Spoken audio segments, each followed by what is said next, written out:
ఈ మధ్య ఎక్కువ మీడియాలో కూడా గాదా ఇన్నయ్య గారు ఎక్కువ మాట్లాడట్లేదు. ఎక్కడ ఎటువంటి యాక్టివిటీస్లో కూడా కనబడట్లేదు. ఆయన ఏదో వరంగల్లో ఆయన దగ్గర ఉన్నటువంటి ఆశ్రమంలో అక్కడ ఉన్నారు. జోరుగా ఆయన ఆయన ఆశ్రమం ఏంటి, ఆయన పనులు ఏంటి అవి చేసుకుంటున్నారు. మా గతంలో పరిచయాలు ఉండొచ్చు, వాళ్ళతో సత్సంబంధాలు ఉండొచ్చు, కానీ అవి ఎప్పటికప్పుడు వదిలేయడం జరిగింది. అండ్ అలాగే కొన్ని మీటింగ్స్లో ఆయన పార్టిసిపేట్ చేశారు. అంటే ఎన్కౌంటర్ చేస్తే వీళ్ళకి మద్దతుగా కేవలం ఈ ఏజెన్సీ ఎందుకు, నేషనల్ ఇంటెలిజెన్స్ ఏజెన్సీ ఎందుకు అరెస్ట్ చేసింది? కేవలము కొన్ని సభలలో ఈ మావోయిజానికి, నక్సలిజానికి మద్దతుగా ఆయన మాట్లాడారు. వీటికి మద్దతుగా ఆయన స్పీచ్లు ఇచ్చాడు. కేవలం అదే ఉద్దేశంతో గాదా ఇన్నయ్య గారిని పోలీసులు తీసుకుపోయి అరెస్ట్ చేయడం జరిగింది. ఇది చాలా బాధాకరం. ఖచ్చితంగా దీన్ని ప్రతి ఒక్కరు కూడా ఖండించాల్సినటువంటి అంశము.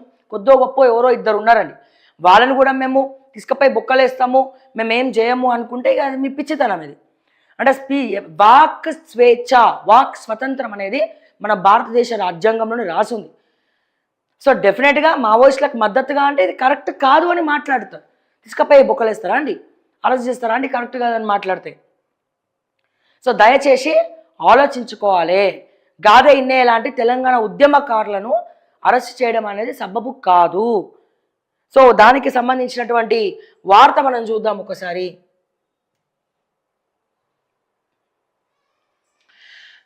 గాదా ఇన్నయ్య అరెస్ట్. జఫర్గఢ్ ఆశ్రమం నుంచి తీసుకెళ్లిన ఎన్ఐఏ మావోయిస్టులకు అనుకూల వ్యాఖ్యలు చేశారని నోటీసులు. ఉపా చట్టం కింద కేసు, 14 రోజుల కింద రిమాండ్. ఒకసారి 9వ పేజీలో మనం చూద్దాము. గాదా ఇన్నయ్య అరెస్ట్. జఫర్గఢ్ ఆశ్రమంలో అదుపులోకి తీసుకున్న ఎన్ఐఏ మావోయిస్టులకు అనుకూలంగా మాట్లాడారని నోటీసులు. ఉపా చట్టం కింద కేసు, నాంపల్లి కోర్టులో హాజరు, 14 రోజుల రిమాండ్. జనగామ జిల్లా జఫర్గఢ్ మండలం రేగడి తాండా పరిధిలోని మా ఇల్లు ప్రజాదరణ ఆశ్రమ నిర్వాహకుడు, మాజీ మావోయిస్ట్ నాయకుడు గాదా ఇన్నయ్యను జాతీయ దర్యాప్తు సంస్థ పోలీసులు